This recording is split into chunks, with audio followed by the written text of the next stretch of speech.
Welcome in to sportsbookreview.com. I'm Chris. I'm Sam. And this is the live show for the closing line show. We're going to bring you in the newest information that we've got on some of these games in college football. We want to tell you that anywhere you need information for college football today or throughout the rest of the season, the NFL, finishing up baseball, anything you need for sports gambling, you go to SBR.com. Sportsbookreview.com is where you go. You want to find this show, you're here right now, share it out with somebody, hit the like button. We appreciate you joining us this Saturday morning. Sam, week one is a couple of days in. We got a little bit of football Wednesday. We got a lot of football Thursday. We got a whole bunch more Friday, and it is a big Saturday slate. Oh, my God. This Saturday is going to be unbelievable. First of all, I need to apologize if my voice is a little froggy. I was at the Northwestern Michigan State game last night, that travesty of a game for my Wildcats.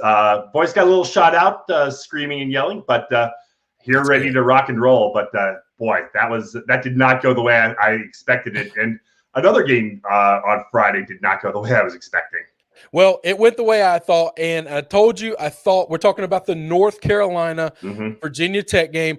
I believed that Blacksburg was going to have a huge effect. The city, the stadium, people are going to show out, and that's kind of what I want to talk about this morning.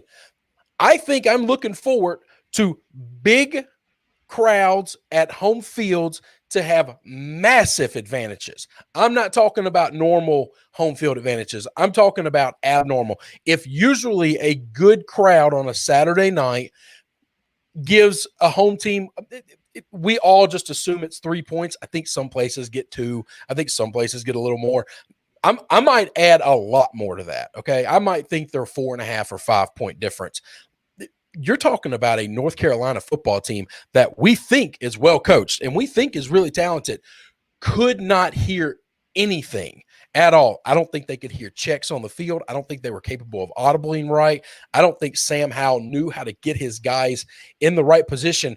And it might not be a knock on Sam. It might be a knock on the situation, and the other players didn't know how to communicate appropriate. They weren't expecting that. Yeah, so I mean, if you're looking at that, that is definitely a factor that I think you could take a look at the Penn State-Wisconsin game. I mean, that game at Madison, Wisconsin anywhere between a 5.5 point favorite. With that crowd in Madison, as hot as it possibly can be, especially with a Penn State team coming in that's also very highly touted. I'm expecting big things from that crowd in Madison, and it could be, I mean, what we saw last night in Blacksburg could possibly take place again up in Madison. Yeah, no, it wouldn't surprise me. And that's a noon kick. But like I said, I don't know that kind of stuff matters right now. I think fans are so tuned up and so excited and so glad to have football back that nothing else matters. They're coming out in groves. There's nothing that's going to stop them. Let's get into today. Today, we had some pretty major news drop about an hour ago. Yeah. My boy Lane Kiffin vaccinated, got a breakthrough case, though. Doesn't matter. Started experiencing some symptoms, got tested, got checked out, and now not making the trip with Ole Miss for Monday night to play Louisville in Atlanta. I think that's a big deal. I think Lane is a big part of that team. I have Ole Miss. I have Ole Miss minus 9.5. I'm a little worried holding that ticket. I will tell you, I was shocked to see the line really hasn't adjusted much, but it just happened about an hour ago, and this game didn't kick off until Monday. I thought this was going to be a huge public play on Ole Miss. I now think we're going to get really close to 50-50 on the numbers. I don't know how much that'll affect the line or not based on how much action's already been made on this game. But I'm very curious to see how this affects the Ole Miss Rebels. Yeah, I mean, this line, is still sitting right around 10. But, as of right now, Saturday morning, there's still a couple days before game time. So, there's plenty of time for anyone who's wanting to try to make a middle, try to see if money is coming in on Louisville, which I think it absolutely will. Yeah, I do too. To see if there's a play to be made. Maybe there's a hedge out there that you can work through if the line does start to move. I wonder how much they are the books are going to move the line, being that it is week 1, being that so much money is already out there. I don't know that the line is going to move significantly. Yeah. But I'm very interested to see, as today goes, as tomorrow goes, if a lot of money starts coming in on Louisville. I mean, Lane, yes or no, the team is still what the team is. Like, Ole Miss is not going to change what they do because Lane is not on the sidelines. That's right. I do think Lane. I wonder if whoever's taking over, even if it's DJ Durkin as the interim head coach for today, since he's the only one with head coaching experience, the OC calling plays, are they going to be as aggressive as Lane would normally be aggressive? Lane is not afraid to go for it on 4th down. Lane is not afraid on 3rd and 1s and 2s to drop back and throw the ball 60 yards instead of just trying to get the first down. He's not afraid of any of that stuff. I'm really curious to see, will the rest of the team continue to take on the identity of Lane and kind of the big balls Lane guy that we've had over the last couple of years, or will they play it a little closer to the vest? I say that to say, I watched Sam Pittman last year at Arkansas get sick, miss a game, and had to be out. And that is a team that took a lot of chances. They were always an underdog in every game, so it's a little different than being the favorite. And they always took gambles. The one game he sat out, they played as conservative and as close to the vest as they could, had the defensive coordinator, Barry Odom, take over as interim head coach, and he coached the way Barry Odom coaches, which is, I want to play close defenses. I don't want to take too many chances. But when you're a team that has kind of built your model on let a rip tater chip and take the top off the defense, when you go to that conservative play, you're just trying to figure out, are you going to lose by a little or are you going to lose by a lot, because you can't win that football game. And Ole Miss does that. I think Ole Miss is in hurt. I think Ole Miss is in trouble. Yeah, I mean, we shall see. I would honestly, it's Lane. So I'd be surprised if the game plan changed too much. I think the stamp that he has on that team, the coaches are going to want to coach the way Lane wants them to coach, I think. I hope so. But listen, like I said, I watched Sam Pittman do it, and I watched Barry Odom say, I'm going to coach this team the way I think it's right. And it didn't look anything like Arkansas's ever looked that year. And they struggled. Like I said, they weren't favored to win. I don't even remember who they were playing. I remember watching the game, and I remember thinking, this ain't the same team. And that got me a little worried.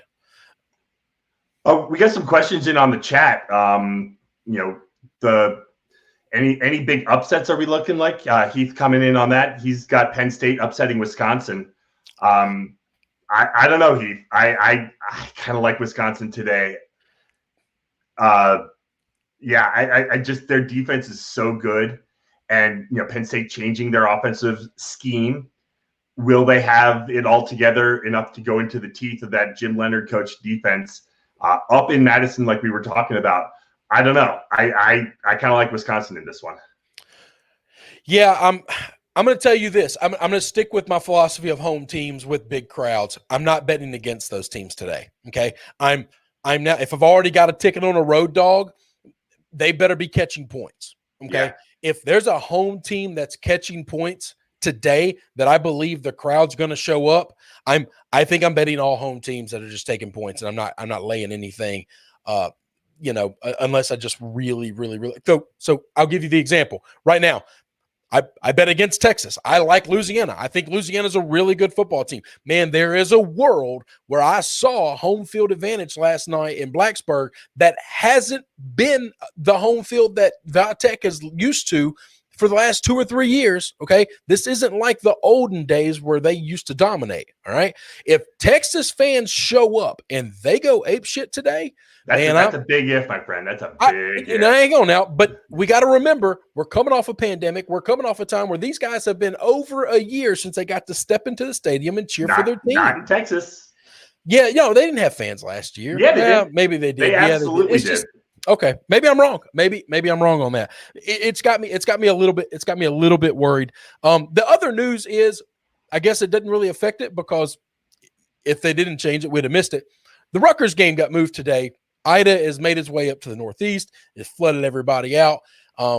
Rutgers playing today at noon instead of Thursday night. I don't know that changes anything. I like giving Rutgers a little bit more time.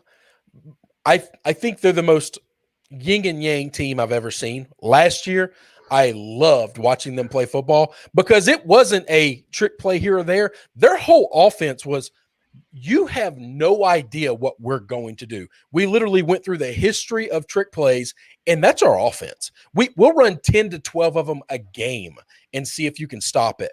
I don't know if they're going to do that this year or not, but that was made for TV watching for me last year, watching every Rutgers game I could because of the style of play that they're playing.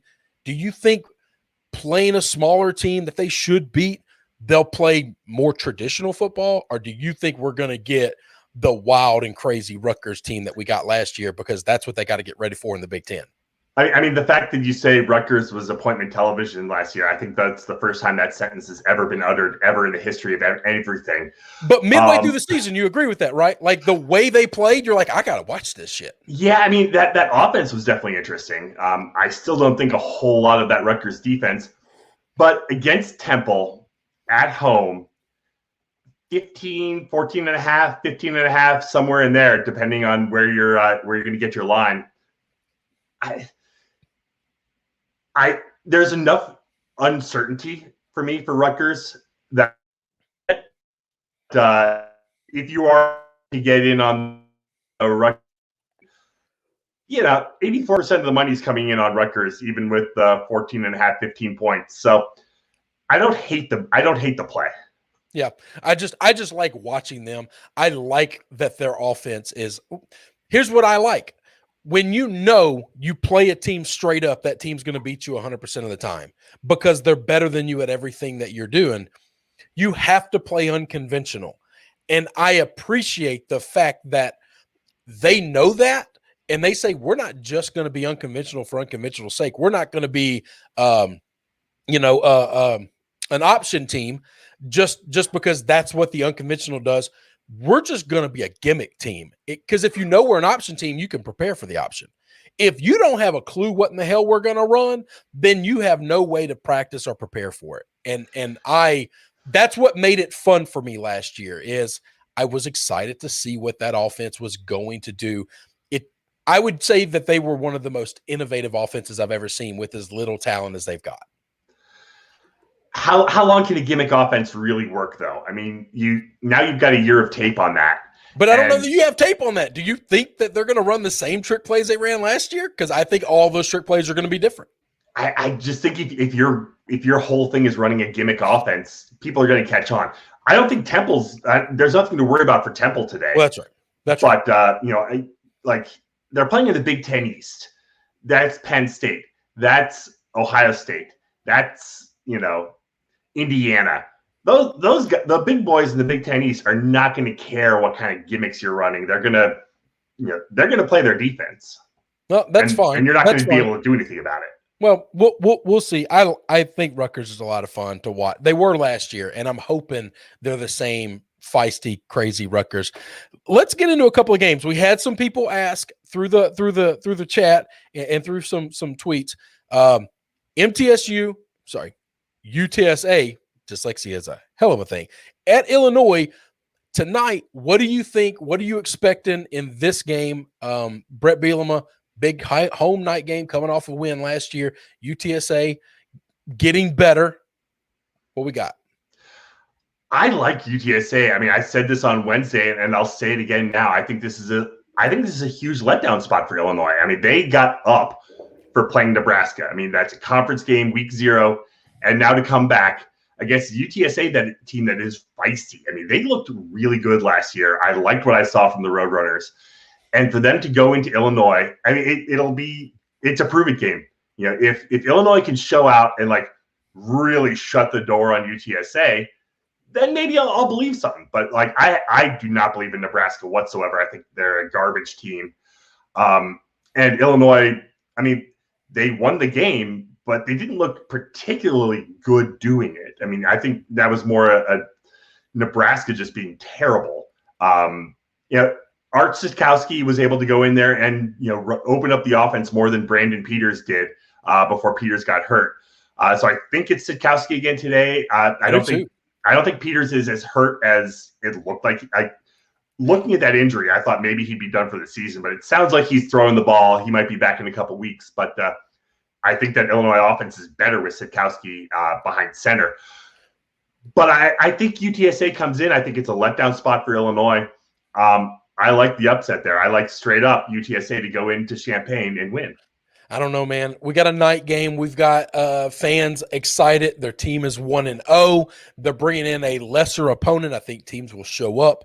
And I use the word lesser very loosely. I don't know who I would favor in a UTSA Nebraska game right now. And that might be too much of a shot on Nebraska. Maybe the hate's gone too far, but they've earned it. Not for me. It's not for me. UTSA is much improved. UTSA is not the typical of these little schools, okay? Especially the directional schools in Texas. They're not them. They've gotten significantly better over the last couple of years. They've improved. Here's my problem. All of the money's coming in on UTSA. When this line was 7.5, yeah, I probably like the idea of saying, you know what, I might take a shot at a road dog. Sorry. But the issue is now we're down to like 4, I think. Yeah, 4 or 5. I don't know. I still think Brett Bielema is a good coach. I don't think somebody's coming in there and out coaching him right now. Their players should be bigger. They should be stronger. They should be better. I think they can win the game, and all I need them to do is to win a close football game. Yeah. And if I do that, I get a cover. So I think I like Illinois. I like it at night. Not that Champaign's ever been a difficult place to go in and play, nope. But I wonder, are we living in a different world now than we used to? And I'm trying to take away what life was like in 2019 and before. Today is a different day, and we act as people, as fans, differently than we ever have. You lock us away for so long. At some point in time, when you let us out, we go buck wild. It's just human nature. I think I like it. It's still Champaign, Illinois. I don't know if you've ever been to Champaign. I've driven through Champaign, but the problem is hang on now. People don't live there. People go there for a football game, and that's all right. Suffice. I mean, not that I'm one to talk as a Northwestern fan, but Illinois doesn't necessarily have the biggest home field crowd out there. I understand. I know that's me sitting in a glass house throwing stones. But I'll be the first to say Northwestern does not have a home field advantage. So right. I call it the way I see it. Yeah. Another game that we didn't hit on at all, I actually find very interesting, and I didn't really have much of an opinion about it, but people have asking. West Virginia at Maryland. Listen, these are two coaches I actually like. One, I love Neil Brown. I'm a big Neil Brown fan, and I think he's gonna be really good at West Virginia. I think he's got a shot to be special there and to do something there if West Virginia can maintain some semblance of a Power 5 program based on where they land in this whole mix-up thing. Mike Locksley, on the other hand, offensive guy, but this team at Maryland is about as up and down of a roller coaster I've ever seen. There are some games they play and their offense looks like it's unstoppable, that they could drop 60 on everybody. And then there's weeks where they struggle to score 14. And I don't know what in the hell to make of that. And I never see them play great defense. There are some games where the defense is better than others, but they're never great.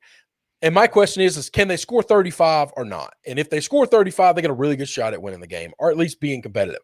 If they don't, they're not going to be, and they're not going to win. 99% of the action is on Maryland in this game. You got West Virginia as a -2.5, favorite. I kind of like the Mountaineers if you make me pick the game, but I'm going to be honest. It's hard for me to separate my biases in respect and appreciation for Neil Brown. Now, I'll give you a little bit of information. But Jarrett Doge, the quarterback for West Virginia, he's about as let a rip tater chip as they come. This guy's erratic. He's not always, accurate. Last year, I think he was like 63 or 64%, something like that. Passing, he wasn't great. But as kind of questionable decision-making as he is, he only threw four INTs last year. He had 15 touchdowns to 4 interceptions. And I thought, man, that's for a guy that I expect to throw a lot of interceptions because I don't trust his decision-making all the time. He doesn't turn the ball over a lot.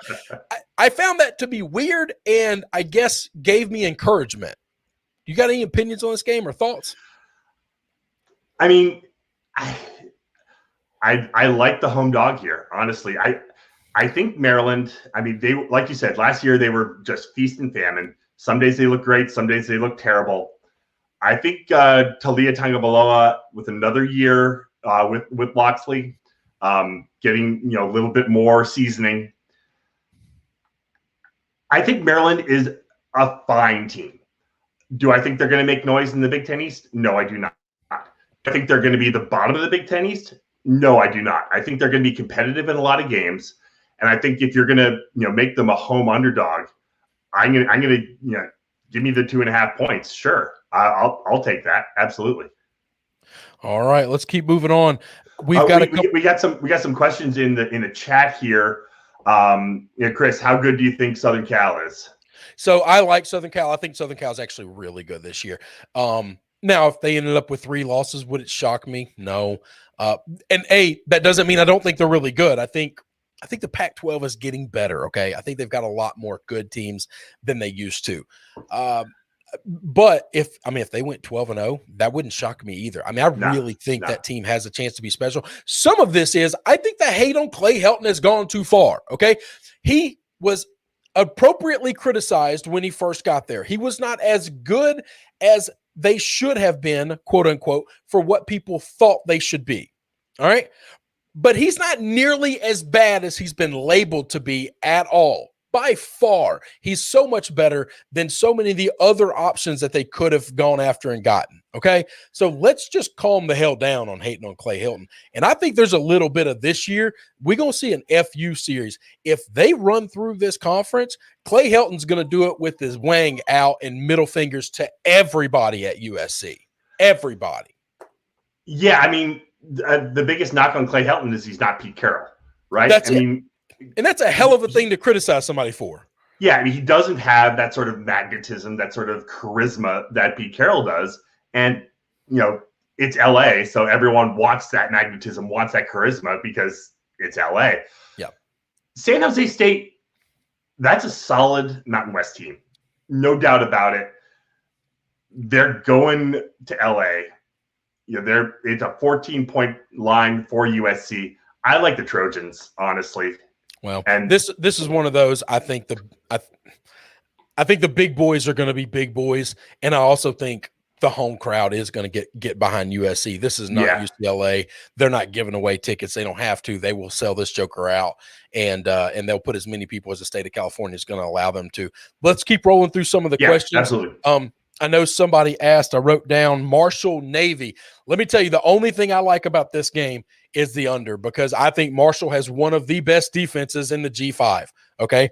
I think Navy always plays a good defense, and Navy's offense is going to be one that they're just not going to score fast, even if they're good. They're going to matriculate. Both of these offenses, I believe, are going to matriculate the ball down the field. Let me get the actual number of that total. I know that I played it this morning. 47 is the number.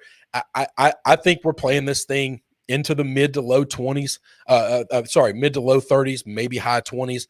It wouldn't shock me to see a 14-17 ball game in this thing get out of here. Yeah, no, I think I like the under on that one as well.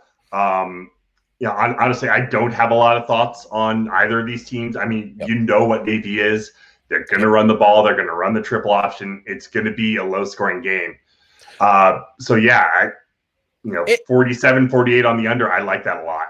And I might be holding a lot against Navy from last year, the way they started, and their head coach saying that they went into a game and they never practiced tackling the entire offseason. And so last year was so weird. I'm willing to give a pass on a lot of that, especially early in the season. hang on, I'm an LSU fan. I 100% just wipe away everything that happened last year that was bad and good, by the way. The problem is there's a world where Navy just always seems to start off really slow. And by week 4 or 5, you don't want to be betting against them because they're kind of figuring some things out. But the first couple of weeks, and I haven't gone back in my brain or done any research on this. I could have, but I just thought of it as we're doing the show. I just think that, they don't prepare well at the beginning of the season. And maybe it's because they just don't really know where all their guys play best at until they start playing live football. That's just an opinion. We had somebody ask about the Cal-Nevada game. Man, I'm going to tell you, I like Nevada this year. Now, I've been a Wilcox fan for Cal, but I like hard-nosed defense, and I think it's fun when a team plays in a conference where everybody just plays offense like Pac-12 and Cal, and one coach says, I'm going to play different, and we're going to slow games down, and we're going to play hard-nosed defense, and I like Coach Wilcox. But, man, they have injuries at the quarterback position all the time. So this year, let's see if they can stay healthy. But there's a little bit of this isn't a Cal play. This isn't a Cal comment. I think Nevada could be really good as one of the, high-powered G5 teams this year. Yeah, I mean, Nevada has always been up there kind of in the upper end of the Mountain West. I think they always play with Boise tough. I'm not sure what to make of Cal, so I'm going to stay away from this one. I just don't know enough about either of those two teams to really make a play. But just on the surface, I do like what they're doing up in Reno. Yeah, man. I think they're becoming fun. One team asked, what time does Cincy play? I got 2:30, but I'm assuming that's the Lord's 2:30. time, 3:30 Eastern time if you're out there on the East Coast. Sam, we're almost 30 minutes into this. Let's get to the prop play of the day. You got one. I got a couple I'm looking at. I'm going to home one down real quick. Tell me what you like. So my go the Wisconsin game. I love this game. I can't wait to watch it. Just game day in Madison is electric. Both these teams play really good defense. I mean, Wisconsin, I believe their defense is the best defense in the Big Ten. I think Penn State's defense is really, really good as well. So for my prop of the day, will there be a defensive or a special teams touchdown scored? For yes, I'm getting plus 200. So 2-1 on those odds. That I think we'll see a turnover. I think I don't love Sean Clifford. I don't love Graham Mertz at all. So I could absolutely see a defensive touchdown or a special teams touchdown scored in this one. So at plus 200, yes, there will be a defensive or special teams touchdown. Man, I really do. I love that play. We talked about it on the big game, show where we broke it down. I think that's going to be an incredible game. And I think both of these defenses have a chance to score a touchdown. I really do. Or some points, because of I just think the game flow and the way this game is going to come out and happen. I think I'm going to go with Miami's team total of over 21, or basically 20.5 is what I found it at. Yeah. I think we're going to have a lot of scoring. I think De'Aaron King is a really good quarterback, and Alabama is not above giving up points. Does that mean Alabama might roll the Canes? Sure, they still could. But to think that they're going to hold them under 20 just shocks me. I think the Canes will get to 20.5. I think they'll get to 21. I kind of think they'll get there fairly easily. I think that's my big play of the day. Prop bet wise, I get some action on a big game that there's a team that I don't like, and I get to root for a team that that they're playing against, and that makes me feel pretty good. Sure. Somebody jumped in here with an Ole Miss 76 over. Man, that total, I'm staying away from Ole Miss at least through Sunday. Okay, that is going to be a Monday game day decision for how I feel. I'm going to have to digest what I think Lane means to that team right now. So, guys, We appreciate you. We appreciate everything that you guys do in joining us and watching the shows. Hit the like button, man. The algorithm likes when you hit the like button. So if you're watching, we appreciate. We like when you hit the like button too. Oh yeah, no, it helps my self-esteem a lot. No, totally. But the people at SBR really appreciate it. Somebody asked, can the Canes cover? I think they can. It's not a play of mine, but I will be having a little bit of action on that game. Betting against Bama's scary as hell. But there's a world where Miami's good this year. Miami's real good. And I think that world exists. And I'm going to play it week 1 and see what happens. And if I get ran over by a freight train. Betting on Bama is scary, but when it hits, it feels so good. Yeah, betting against Bama is definitely the funnest thing in the world to do. You know, it's not fun. You don't win a lot of them. But when you do win, you feel like you won twice. You know? Absolutely. So. Anyway, well, thank you guys. We appreciate you joining us this Saturday morning. Games are going to kick off. If you got about an hour and a half before you can get some of the bets in for the noon games. And good luck to everyone out there. SBR Picks NCAAF is where you go on YouTube. Go to sportsbookreview.com.